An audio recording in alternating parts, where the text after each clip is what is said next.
Против телезрителей сегодня играют маркетолог Никита Старун, аналитик Янис Цицерук, обладатель «Хрустальной совы» финансист Ким Галачян.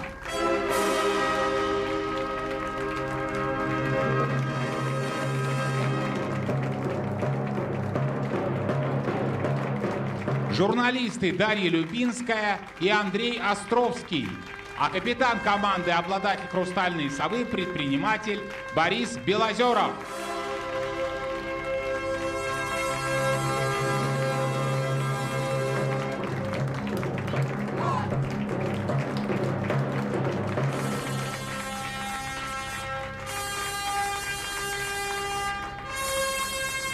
Против команды Бориса Белозерова сегодня играют Василий Станчук-Медна, Светлана Попонкина-Дзержинск, Ирина Водолеева-Златоуст, Алексей Аганесян-Чебоксары, Сектор Блиц, Глеб Кривоноженков, Краснодар, Елена Леонтьева-Ярославль, Александр Припутнев, Нововоронеж, Сектор Суперблиц, Наталья Сидорчук, Минск, Светлана Пугачева-Иванова, Владимир Черников, Таганрог.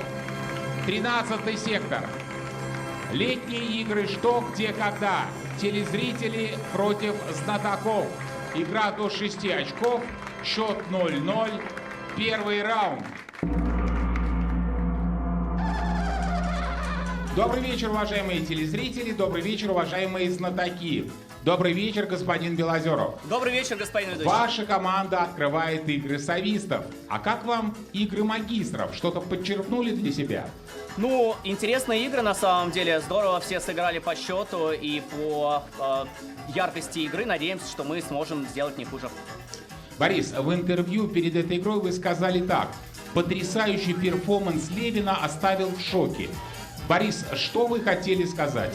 Ну, мне кажется, всем очевидно, Борис Левин потрясающе сыграл вот в летней игре команды Виктора Сиднева, но я там, кажется, писал и про то, что капитанство Виктора Сиднева меня тоже очень впечатлило.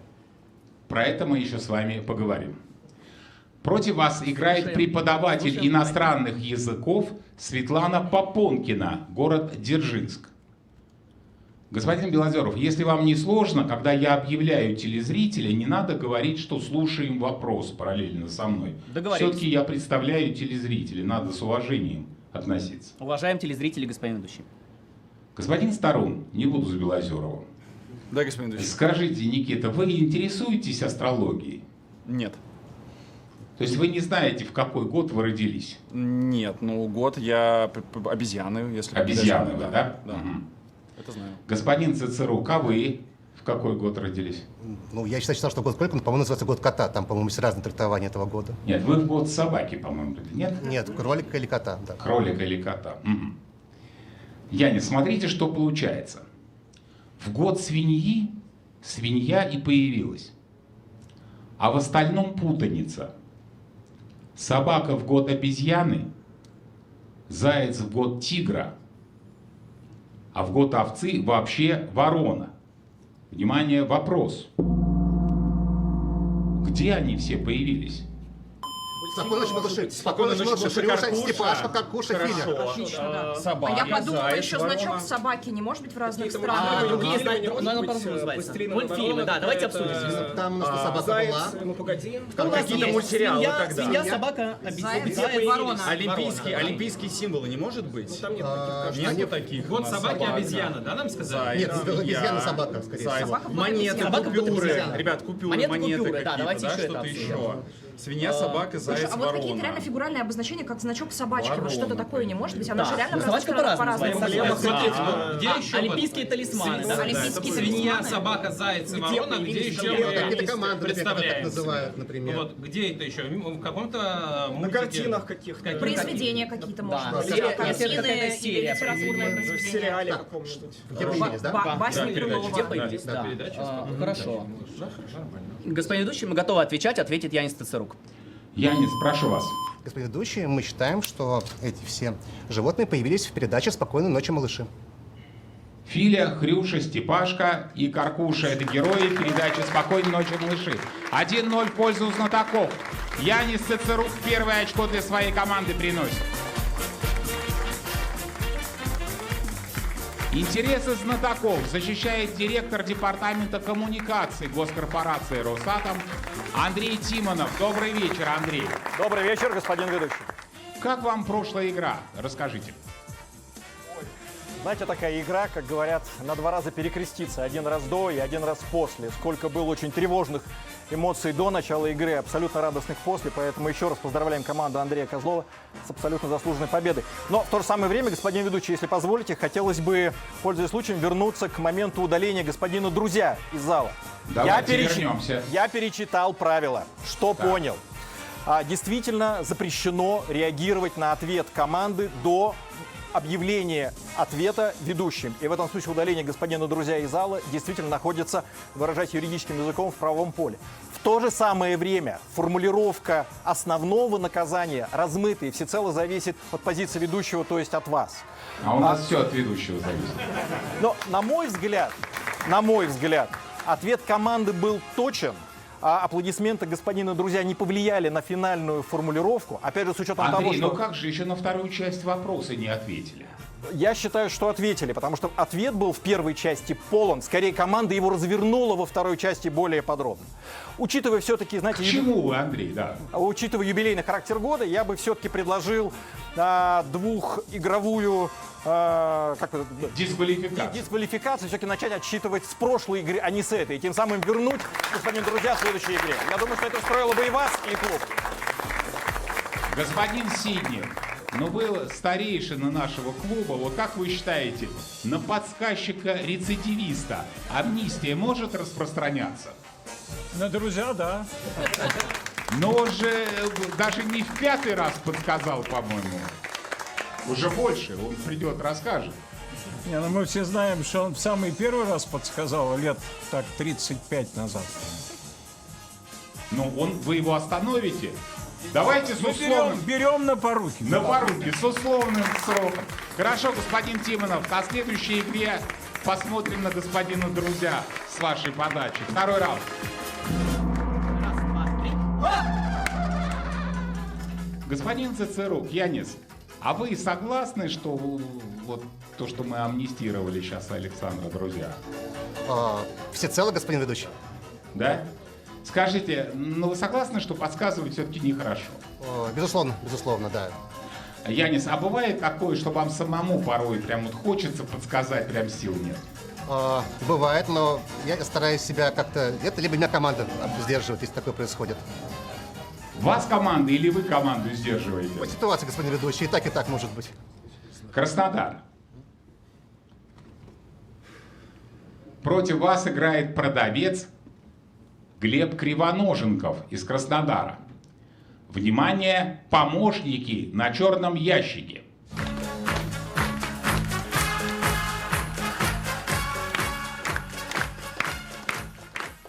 Господин Белозеров, утверждают, что любой из этих предметов может пригодиться, если вы имеете дело с тем, что сейчас находится в черном ящике. Внимание, вопрос. Что же там?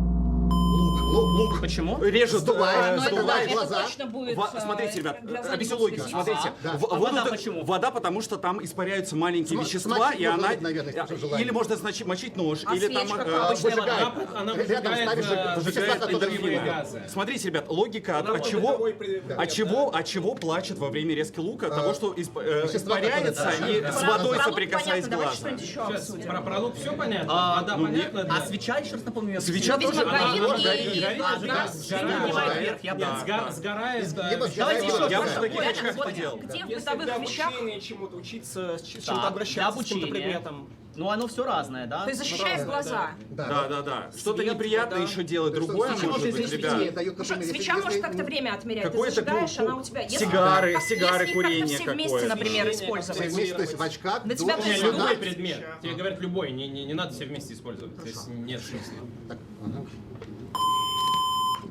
Ответит господин Сторонко. Прошу, Никита. Мы предполагаем, что в черном ящике находится головка лука. Все эти предметы нужны для того, чтобы можно было резать лук без слез. Вот, например, в таких очках я сам резал лук, да, это помогает. А вы сверху своих надеваете или нет? Так, вместо, ну, в принципе, там, Опасно, но... Откройте черный ящик. Там лук. Когда будете резать лук, можете пользоваться любым из этих приспособлений. 2-0. Интересы телезрителей защищает вице-президент Альфа-банка Алексей Гиязов. Добрый вечер. Добрый вечер. Алексей, вообще в этой серии у знатоков уже 3 победы подряд. Вас это огорчает? Ну, это меня, конечно, немного огорчает, но, вы знаете, я помню, что была серия, где было прям 6 игр подряд. Это было осенью, по-моему, 22 года. Зимой. Тем более, зимой 22 года, ведь и давно. И я бы хотел, чтобы этот рекорд не был повторен, так сказать, и серия бы прервалась. Ну вы держитесь, еще 3 игры впереди, может быть, сократим разрыв в счете. Посмотрим, 3-й раунд. Господин Старун, ну вот и вы свое очко уже принесли, и не случайно, ведь вы сегодня добрались до достижения 25 игр в клубе. Я вас поздравляю. Спасибо. Вы теперь уже просто бывалый знаток. Никита, скажите, а у вас сохранился аппетит к игре?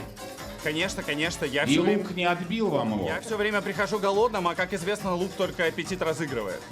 Никит, скажите, а вообще мечты остались еще какие-то у вас? Ну, конечно, еще столько всего можно в этом клубе Ну, сделать. вы, кстати, никогда не играли в Супер Блиц. Хотите попробовать? Ну, если вы предлагаете, то да. Хочу. Да, давайте сегодня не будем никого спрашивать. Златоуст, да? Нет, медно, медно. Вот видите, господин Тимонов, нет, друзья, и никто мне не подсказывает. Не принципиально. Речь не шла о блице. Нет, для телезрителей это принципиально, да, господин Гиязов? Ничего Конечно, себе не принципиально. Я предлагаю вынести предупреждение, господин Тимонов. Вы еще денег с меня И попросили. сразу амнистировать по случаю юбилейного сезона. Итак, против вас играет врач Василий Станчук, деревня Медна, Брестская область. Госпожа Любинская. Норман Роквелл, перед тем, как приступить к работе над картиной, устраивал фотосессии. Посмотрите на экран. Эту фотографию художник использовал при написании одной из своих картин. Внимание, вопрос. Где оказалась эта семья на картине?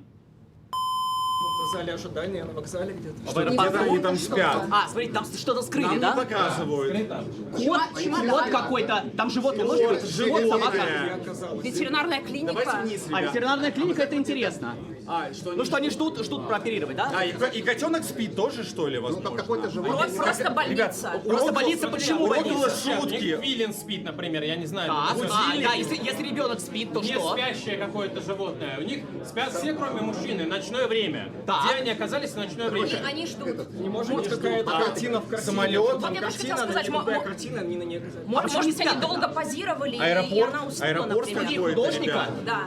Вот, послушайте, вам не интересно в студии художника? У него часто, нет, у него часто в реальных Я понял. заведениях. Это просто мало Шутка, похоже на шутка реальное нужна. заведение. Они сидят Так, на давайте 10 секунд, что у нас супердорогой диван. Аэропорт. Ветклиника, аэропорт, вокзал, мастерская художника. Ветклиника вам нравится или нет? За ними какой-то грузовик открылся. Итак, тишина. Отвечает у вас кто? Ну, видимо, я, господин ведущий. Прошу, господин Белозеров. Ну, мы видим, что вы что-то скрыли на этой картинке. Может быть, там скрыто домашнее животное, и они оказались в больнице, в ветеринарной клинике, например. В больнице. А теперь, внимание, правильный ответ. Господин Элькис, а у вашей команды есть какая-то версия? У нас есть версия, что они оказались за рулем автомобиля, например. За рулем автомобиля. Госпожа Повышева, а у вас? Я спрашиваю команд солистов, им скоро играть. Очень симпатично выглядит версия про руль, но мы ее не придумали. Не придумали, только команда Элькиса придумала. Господин Белозеров, смотрите, как интересно.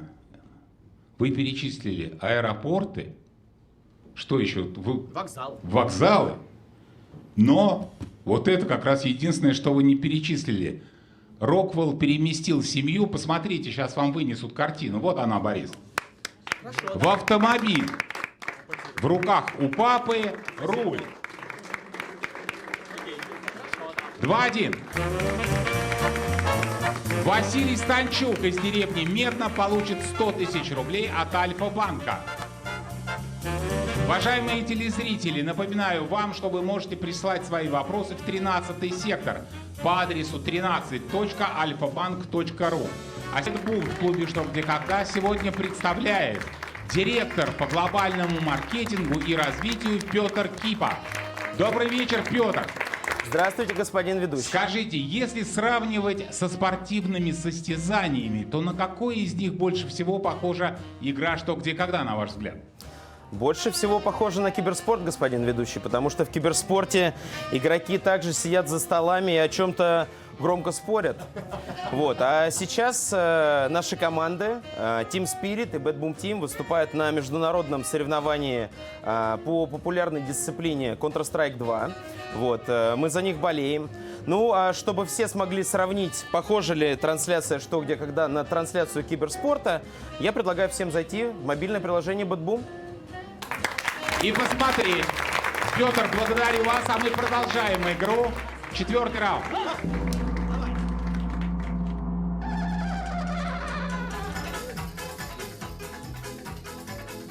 Господин Голочат, скажите, а с чем вы бы могли сравнить игру «Что, где, когда»? На что она похожа, на ваш взгляд? Мне кажется, что у нас есть нечто общее, если в категории спорта, с боксерским поединком. У нас есть раунды, гонг, в конце концов. И выдерживать чемпионские раунды, то есть поздние, особенно нелегко. Мне кажется, это хорошее сравнение. Ким, а мою позицию вы знаете, да? Мне кажется, что единственное, на что похож «Что, где, когда», это на кориду, где неравноправные соперники, одни спрашивают, другие отвечают. Ярославль. Ким, скажите, а знаток — это бык или матадор? В зависимости, мне кажется, от подготовки. Вот. По-хорошему, конечно, бы позицию матадора занять. Это было бы замечательно. Господин Гиязов, а вы как считаете? Ну, смотрите, кто, вот, кто там бык, даже... а кто матадор? Покажите вот экран, пожалуйста, и очки. Телезрители, покажите. Нет, вот знатоки — это красная тряпка, я считаю. Знатоки — красная тряпка. А я, видимо, бык. А вы бык. Итак, а сейчас против вас играет врач-эндокринолог Елена Леонтьева из Ярославля. Господин Старон, да, господин. Возможно, вы бывали в подобном музее в Москве. А во Фрайберге в подобном музее прошла выставка, на которой рядом с основными экспонатами музея были размещены насекомые. Посмотрите на экран. Это лишь несколько пар для примера. Внимание, вопрос. Что из себя представляют экспонаты музея, которые мы от вас скрыли? Может быть, бабочки. Бабочки, одежда. Но не очень похоже. В Москве есть Ювелирка, смотри. Ювелирка есть известные музеи. В Москве. Ювелирка может быть какая-то? Броши. А не может цветовой гаммой вот краски подбирать, например? Из чего делали? Палитра. Как в Германии, наверное. В Германии, да. Что-то вот относительное, техника Разные какая-то. цвета, разные Смотри, у этого маленькие жука относительно. ложки тоже как бабочки. Да, я понимаю версию Какие-то бабочки. галстук бабочек. Музей одежды, музей моды. Версия уже есть. Театральный музей бывает, ребят. Театральный, музей транспорта. А это что-то небольшое. Музей транспорта. Запонки, я не знаю. Часов, музей часов. А с запахами что-то с едой. Что шестиногие летают. Оно маленькое. Янтарь, я не знаю. Музей янтаря. В янтаре что-то. Музей космонавтики. Космонавтики. А если космонавтики, то что? А со спортом что-то. Так, Камни, какие-то камушки, ребят, камни. Камни биологические. Гемологи. Минералов не может быть. Что тебе нравится? Янтарь там Из которых добывали этот цвет, нет? Прошу. И там янтарь? Кто отвечает? Нормально, нет? Кто отвечает? Давайте я попробую снова, господин ведущий. Прошу вас. Значит, что за экспонаты справа, правильно? Да. Нет, что из себя представляют экспонаты музея, которые мы скрыли? То есть это все экспонаты музея. Ну, давайте предположим, что это галстуки-бабочки. Галстуки-бабочки. Ну, галстуки, да. А теперь, внимание, правильный ответ. Госпожа Любинская, вы в команде ответственны за текст вопроса, насколько я знаю. Господин Старун, возможно, вы бывали в подобном музее в Москве. начинался вопрос. Вы что, бывали в музее галстуков бабочек? Музей моды. Музей костюма. Есть такие.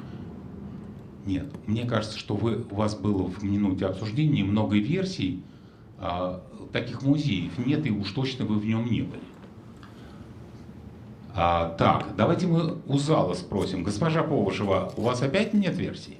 Ну, нам кажется, что могли бы рядом с ними быть ордена, на которые они похожи. А музей — это оружейная палата, соответственно. Господин Козлов, а у вашей команды есть версия? Я понимаю, вы в усеченном составе, но этот вопрос был как раз на вашей игре неделю назад. Ну, в усеченном составе бессмысленно. Я вообще только слушал команду.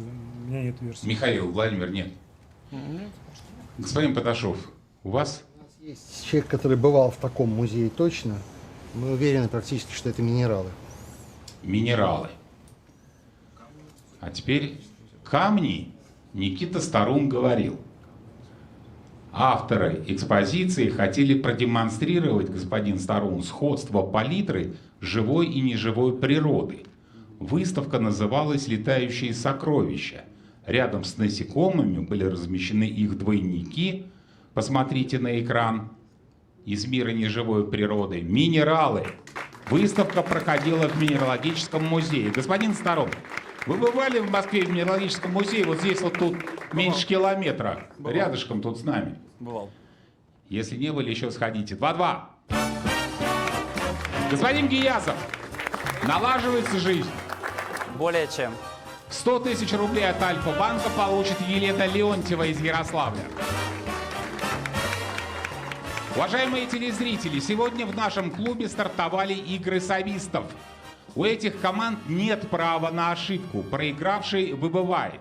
И через неделю в бой вступит команда Дениса Элькиса, кстати, обладателя бриллиантовой совы. Денис, добрый вечер.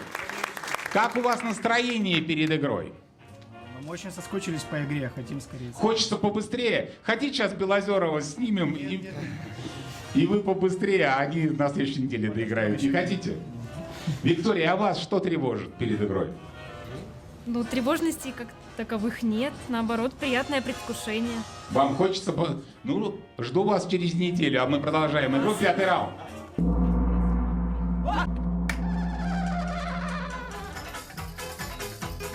Госпожа Любинская, мы с вами беседовали на прошлой неделе, и мне показалось, что вы очень волнуетесь перед этой игрой. Я не прав? Нет, я начала волноваться только в момент нашего с вами разговора. До этого я была спокойна. Дарья, вот скажите, по правилам этого сезона юбилейного у команд магистров есть преимущество. Они могли проиграть один раз. Вы нет. Вам кажется это справедливым или нет? Ну, мне кажется, было бы здорово, если бы у нас тоже была возможность сыграть еще одну дополнительную игру вне зависимости от турнирной таблицы. Я так. Таганрог. Но все-таки существует такое понятие, как выслуга лет. У нас она тоже уже неплохая, господин ведущий. Ну, у вас неплохая, но там ого-го. Против вас, Дарья, играет полковник запаса Владимир Черников из Таганрога. Послушайте фрагмент письма Екатерины II к своей будущей фрейлине Александре Левшиной. «Поклонись мелюзге темно-цветной, приласкай малюток голубых, обойми за меня сестриц серых и охвати руками за шею пилигримок белых, моих старинных приятельниц». Внимание, вопрос. О ком это Екатерина? Голуби. Собачки комнатные. Она очень любила.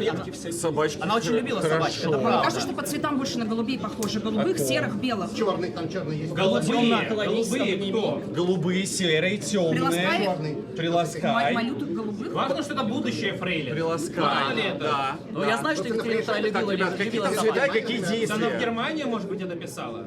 Приласкай. Лошади. Лошади, собаки. Не может быть лошади, Мелюзги. ребят. Лошади не может быть, мелюзги. Поклонись, Вот так вот прямо сделать черный. Слушайте, ну голуби или... Так, Голуби или собаки, почитай, да? прилагая. Еще раз перечислите мне, пожалуйста. Поклонись мелкоцветным кому-то. Мелюзге темно-цветной. Пилигримок белый. Пилигримок, ну нет. Да, это голуби скорее. Может да, быть мне кажется. белый. Голубь пилигрим есть, мне кажется. На голуби похоже. Собаки просто как-то плоские немножко. Сестер, есть кошки, есть... Голуби или лошади. Фарфор, Мелюзга не может быть. Какие-нибудь пугало, например, ну... Пилигримок на голубей похож. Все цвета. Итак, кто отвечает? Ну, давайте я, господин ведущий. Прошу, мне вот интересны ваши размышления. Как вам кажется? Размышления. Ну, поклонись мелюзге темно... Цветной. Да. Приласкай малюта голубых, обойми за меня сестриц серых и охвати руками за шею пилигримок белых. Моих старинных приятельниц писала своей будущей фрейлине. Да. Ну... Так. Давайте только без подсказок. Я повторяю. А кто-то говорит параллельно со мной из вашей команды? Сторон, понятно.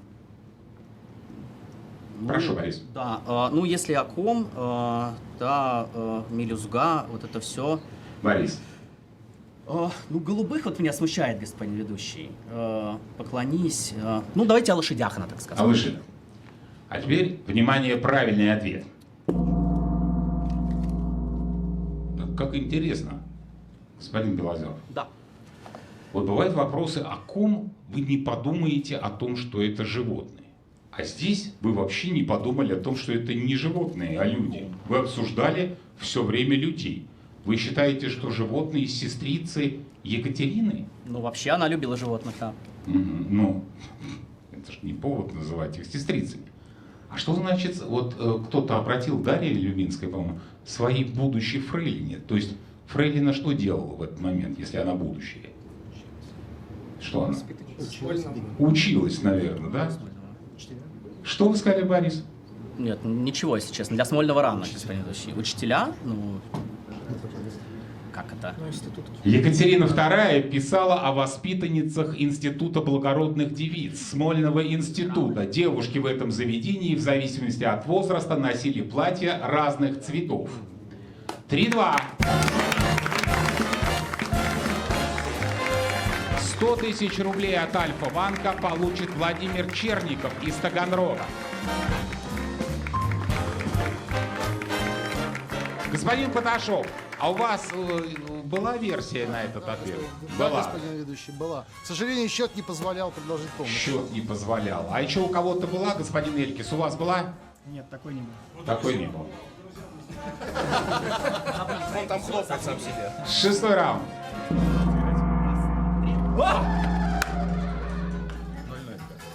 Господин Островский, в интервью перед этой игрой вы говорили, что результат игр магистров во многом определил Волчок. Что вы имели в виду?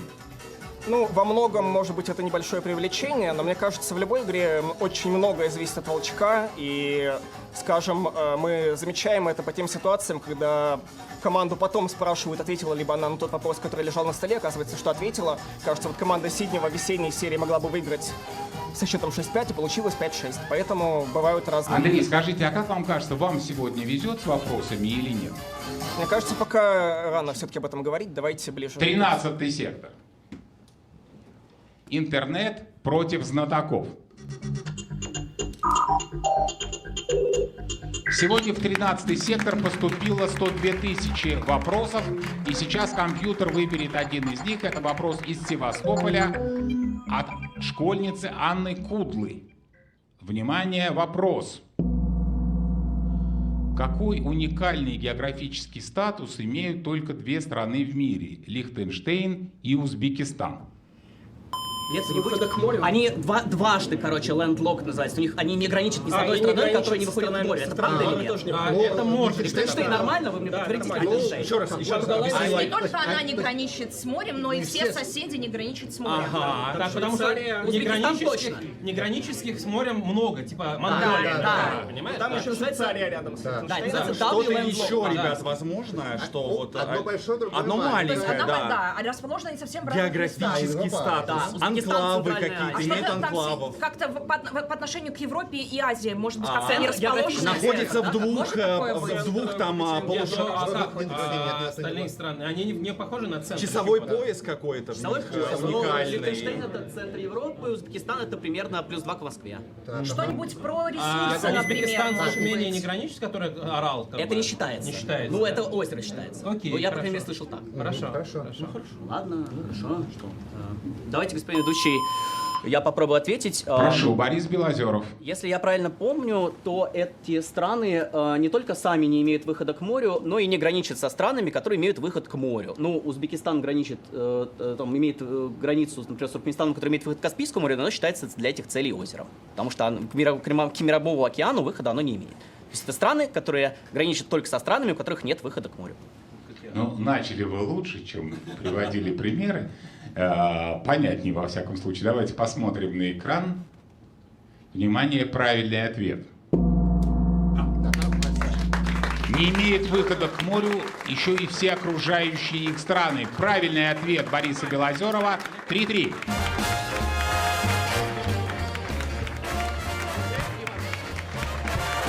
Седьмой раунд.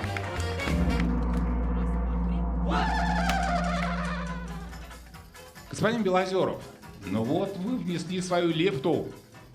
Я очень рад, господин ведущий, потому что пока игра как-то неровно у нас происходит, да, как вот качаемся немножко на качелях. Ну, если взять две последние игры команд магистров, то мне бросилось в глаза, что капитаны почти не совершали ошибок. Борис, скажите, вам это сегодня удается? Ну, господин ведущий, я всегда считаю, что важен только результат, а не то, как именно он был достигнут. Поэтому мы стараемся ошибок не совершать, но говорить об этом во время игры я, если честно, не хотел бы. Так, активно. Блиц. 3 вопроса по 20 секунд обсуждения на каждый. Чтобы заработать очко, вам нужно ответить на 3 вопроса подряд. Вы готовы? Да, господин ведущий. Внимание, вопрос первый. Любовь Напримерова из Тулы попросила показать вам фотографию начала 20 века. Любовь интересуется, куда собрались эти дамы. Керлинг играть? На каток? Керлинг прикольно. Каток?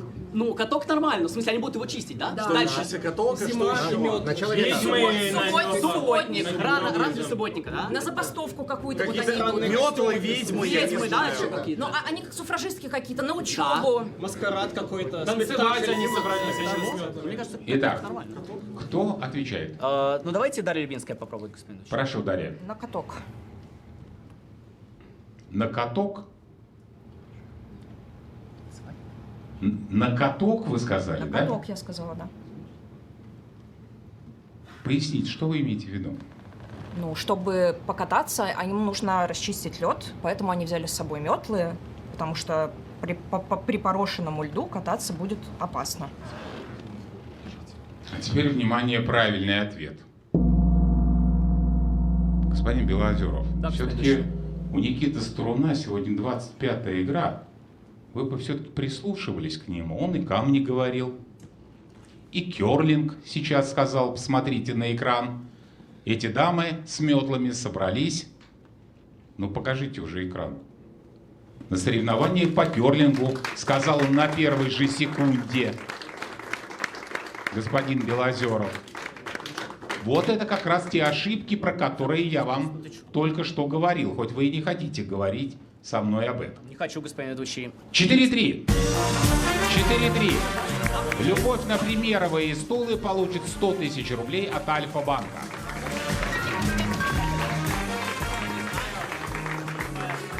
Господин Сиднев, вот ваша игра ваша, как капитана, Бориса Белозерова впечатлила. А как вам сегодняшняя игра? К вам, господин Сиднев, к вам. Сделайте музыку потише. А вам, как игра Белозерова сегодня? Знаете, я всегда говорил, что сильным игрокам трудно быть капитанами, да, и вот это тот самый случай, когда Борис пытается быть и капитаном, и игроком, то есть берет игру на себя. Но вы тоже часто отвечаете на вопросы. Нет, не прибедняйтесь.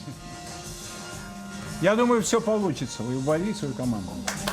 Господин Паташов, а у вас какое впечатление вот именно от капитанской игры Бориса сегодня?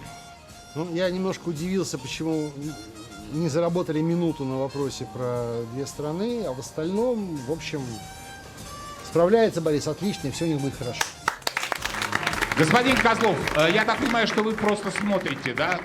Или вам есть что сказать? Нет, я смотрю, но я смотрю в затылок господину Белозерову. Так получилось сегодня.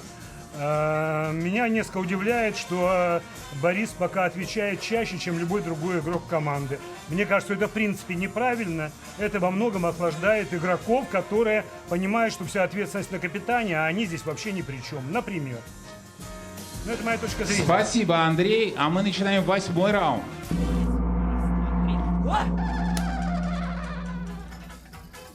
Господин Сторон, но вы как смелее настаиваете.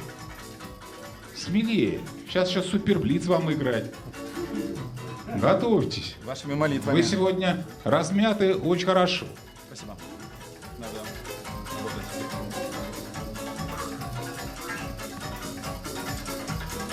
Занервничали, да?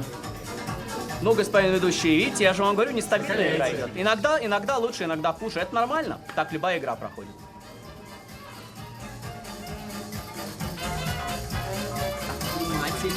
Внимательно. Златоуст. Против вас играет студентка Ирина Водолеева из Златоуста.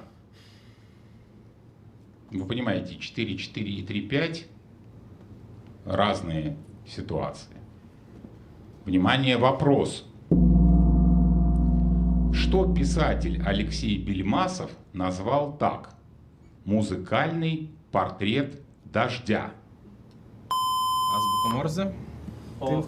Аплодисменты. Аплодисменты, да. Кто там? Писатель. Писатель. Пишущая машинка. Пишущая машинка. Интересно. Музыкальный. Ну, почему музыкальный портрет? Ну да, если писатель, Он, то это потому что он интересно. писатель. А если Да, я капает понял. дождь по крышам какие-нибудь, тын-тын-тын-тын-тын-тын. Какое-то конкретное музыкальное произведение, может быть, нет? Ребят, смотрите, дождь капает, и что-то происходит на поверхности, какие-то следы остаются мокрые, понимаете? Ну, вот барабан просто. Просто барабан. Ну, то есть у тебя портрет — это какое-то законченное произведение. Флейта водосточных труб какая-нибудь, нет? Пианино просто. Почему? Музыкальный портрет дождя. Потому что барабанишь. Произведение, но то есть Это реально какой-то микс, то есть портрет это нарисованное, а музыкальное это как вот нотами, барабанная может быть, партия, точечками я не какими-то. знаю. То есть что еще? Если конкретное произведение, ребят. Белый шум, Я пока не белый понял. Поезда. Шум поезда. Печатные меня. машинки. Печатная машинка, Морзе. Морзе, а почему печатает музыкальный портрет дождя? Почему? Итак, прошу. Кто отвечает?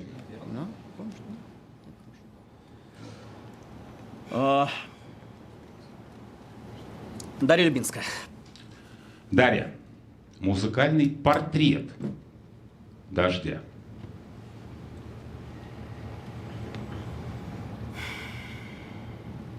Ну, может быть, морзянка. Ну, нарисуйте дождь. Ну, вот точечки похожи на... Вы рисовать, наверное, не умеете. А теперь, внимание, правильный ответ. Что, Никит, что? Это не пьеса для автоматического пианино. Просто партитура. Нет, не волнуйтесь. Никит, нарисуйте дождь. Угу. Так. А теперь как этот дождь, если в музыку? Ну, прямые линии просто нарисуйте. Ну, тогда вот так вот, ноты, если не знаю. Это вот так. По мнению писателя Алексея Бельмасова, арфа – это музыкальный портрет дождя. Арфа, дождь. Представьте себе дождь с музыкой. 5-3.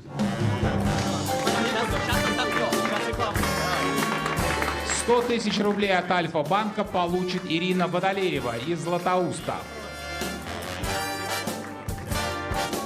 Уважаемые телезрители, по традиции в конце игры Андрей Тимонов вручит лучшему знатоку «Хрустальный атом» приз от госкорпорации «Росатом». Андрей, после 6 игр команд магистров за столом команда Бориса Белозерова. Заметна ли разница в игре и в чем она?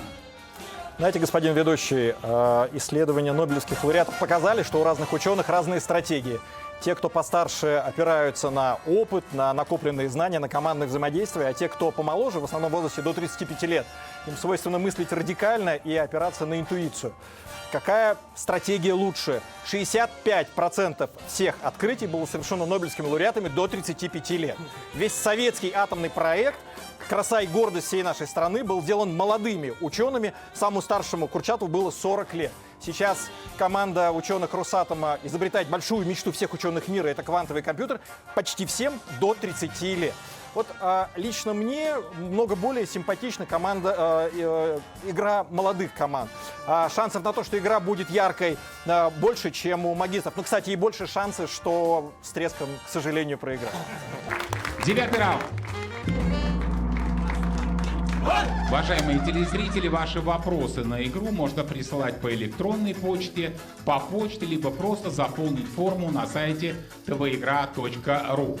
Господин ведущий, я бы хотел напомнить телезрителям, что наступило лето, стало жарко, а это значит, что пришло время выходить на улицу, снимать мои любимые видео-вопросы.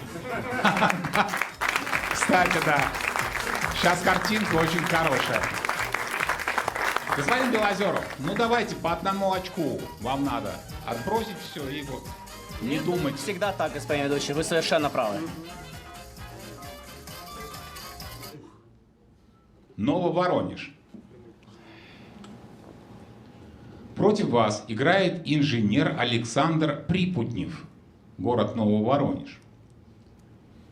Господин Островский, в 20 веке благодаря иероглифу DN появилось много слов. Внимание! DN и другие китайские иероглифы.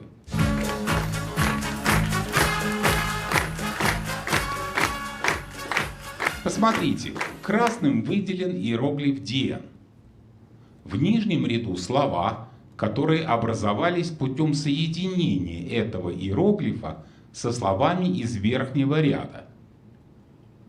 Телега, лестница, мозг. Телезритель выбрал для вас в качестве примера эти три слова. Внимание, вопрос. Как с китайского языка переводится иероглиф DN? Электричество. Эскалатор и компьютер. Железо было и раньше. Механическая телега — это автомобиль. Подожди, телега сама механическая. Электричество. Инновация. Что-то типа самостоятельное. Сам едет, сам... Да, лестница сама движется. И компьютер тоже как-то... Но это похоже, визуально, конечно, может быть похоже на электричество, да, на сеть? Ну да, вот похоже. Хорошо, это мы пробуем еще. Отдельный иероглиф для электричества. Может быть. Для чего может быть, для чего? А по созвучию может на что-то похоже? DM. Как техника, технический прогресс. Нейро. Электрический, механический, есть Большая. Механическое все было раньше. А теперь стало не... Авто это, смотрите, авто это уже электрическое, поэтому... Как-то вот про компьютер можете сказать, какой-то внешний... Вот телега это электро или авто? Электричество мне нравится. Хорошо. По какой-то проводок еще торчит, да, какой-то вот такой? Прошу, кто отвечает? Андрей Островский. Андрей, прошу вас. Мы считаем, что этот иероглиф переводится на русский язык как электричество. А теперь, внимание, правильный ответ. Андрей, в 20 веке при помощи иероглифа DN образовались новые слова, потому что появились новые технологии. Посмотрите на экран. DN — это электричество, электричество плюс телега, троллейбус, электричество плюс лестница, лифт, электричество плюс мозг, компьютер. И таких примеров много. 5-4.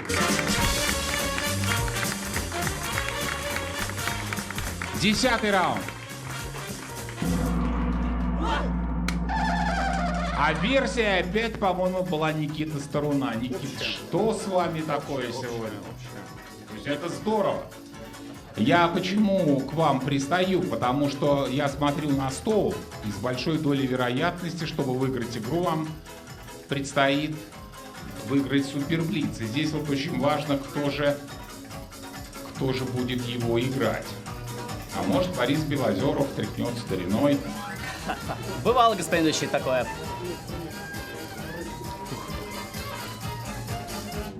Чебоксары. Против вас играет разработчик технической документации Алексей Оганесян, город Чебоксары. Вопрос снят самим телезрителем. Внимание на экран. Здравствуйте, уважаемые знатоки. Эти 3 российских города суммарно занимают площадь 2282 квадратных километра. А какую площадь занимают 3 объекта, названные в честь этих городов?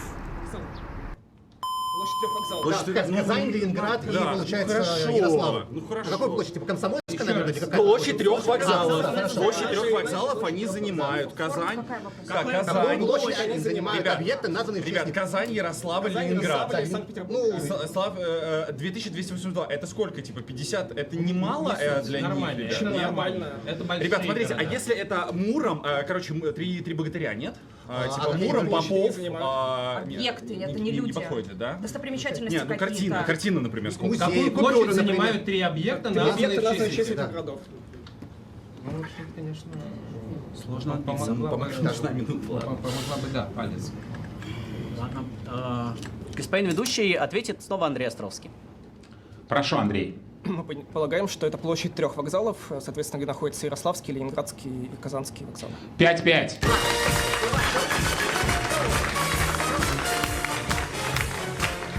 Счет 5-5. Господин Сиднев, Виктор, слышите меня? Да, слышу. Скажите, ну вот сейчас, скорее всего, выпадет суперблиц. Что делать капитану? Самому оставаться? Ну, Я объясню телезрителям, смотрите на стол, мы берем... Нет, сверху, вот так. Наибольшая вероятность, что будет суперблиц. Виктор, что делать? Или Волчок? Надеяться на Волчок? Нет, но на Волчок, надеюсь, сам не провошая. Я думаю, капитану надо принять решение. Но я знаю, кого бы я назвал, но это дело капитана. Посмотрим, что выпадет для начала. 11-й раунд.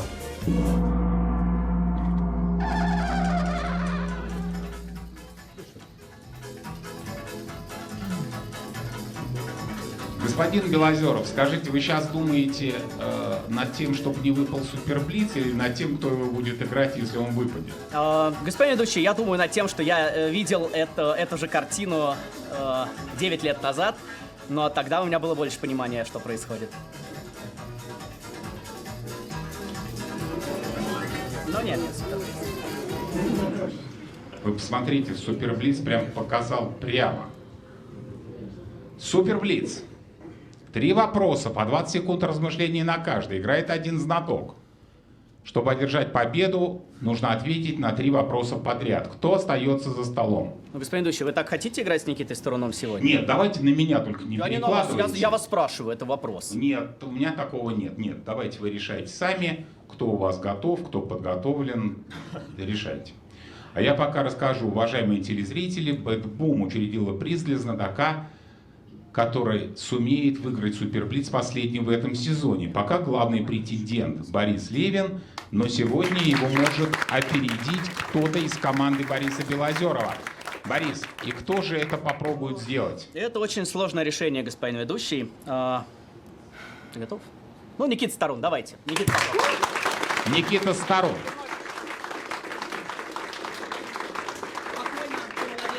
Никита, ну,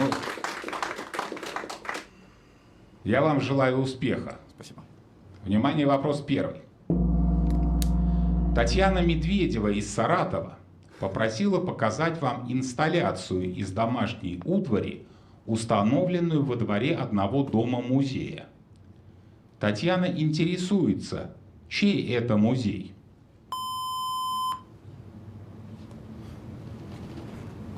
Это музей Корнея Ивановича Чуковского. Суперблиц продолжается. Внимание, вопрос второй. Музей в Переделкине. Зинаида Царева из города Рошаль Московской области попросила показать вам фотографию 1935 года. Посмотрите. Зинаида интересуется, чья это рука?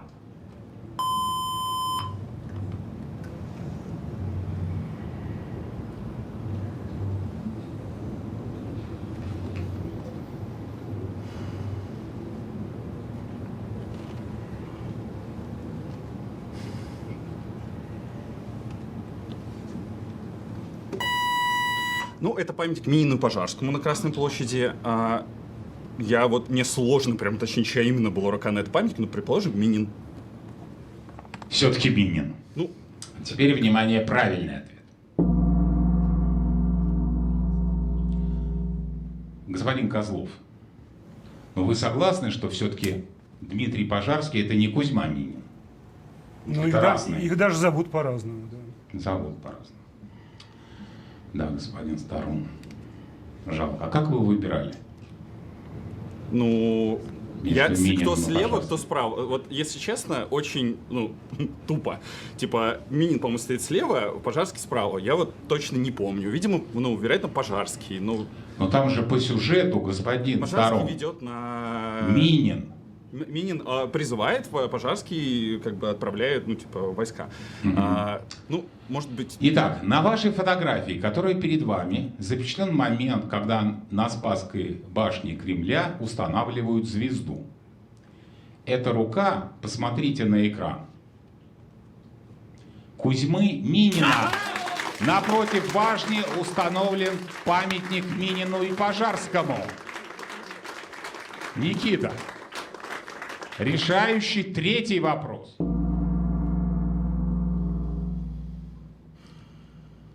Екатерина Макаркова из Москвы попросила показать вам обеденный стол в музее-усадьбе Льва Толстого в Хамовниках. Ближе к вам стул Льва Николаевича. Понятно какой? Вот пальцем покажите. Вот какой. этот? Нет, ближе к вам. Вот слева от вас, слева. Вот этот стул Льва Николаевича. Во главе стола сидела Софья Андреевна. Екатерина интересуется, а кто сидел на стуле, который стоит боком? То есть, видите, кто-то сидел между ними, а кто сидел на стуле, который боком. Вы понимаете, про какой стул я спрашиваю? Вот про этот. 20 секунд.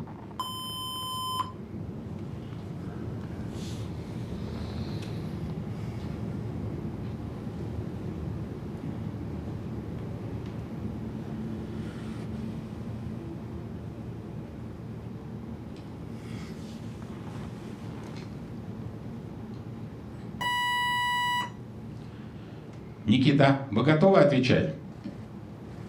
Смотрите. Папа, мама. Да, какой-то стул между ними. И кто сидит боком? Ну, это кто-то из семьи? Это вопрос ко мне? Нет. Боком же. Боком же. Если сидит боком, наверное, его кормят. Того, кто сидит на этом стуле. Кто сидит на стуле? Ребенок, которого кормят.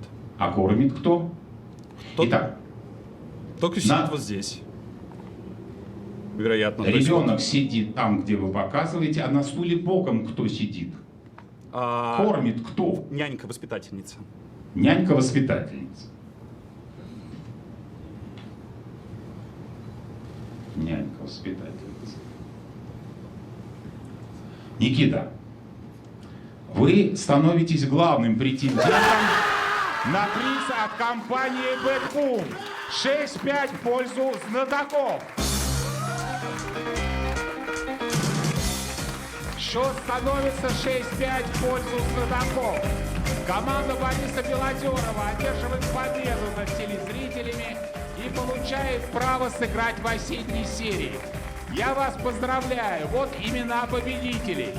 Андрей Островский, Ким Галачан, Янис Цицерук, Никита Старух, покажите его, вот он.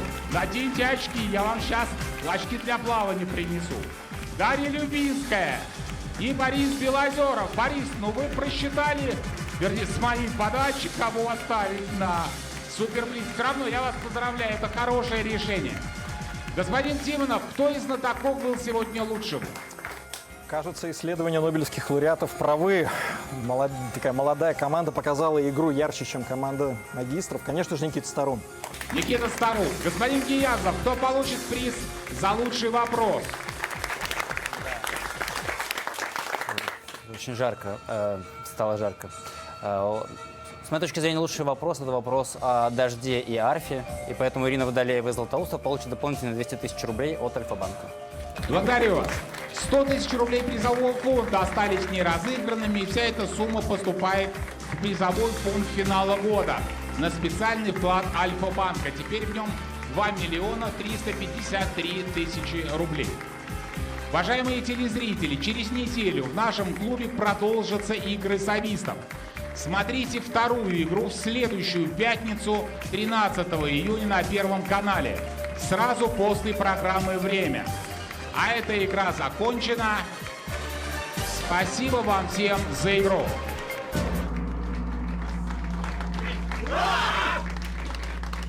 Господин Белозеров, Борис, могу я вас попросить встать?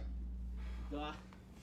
В интервью перед этой игрой вы сказали, что когда встаешь после игры из-за стола, кажется, что пролетела вся жизнь. Борис, как ваша жизнь? Игра.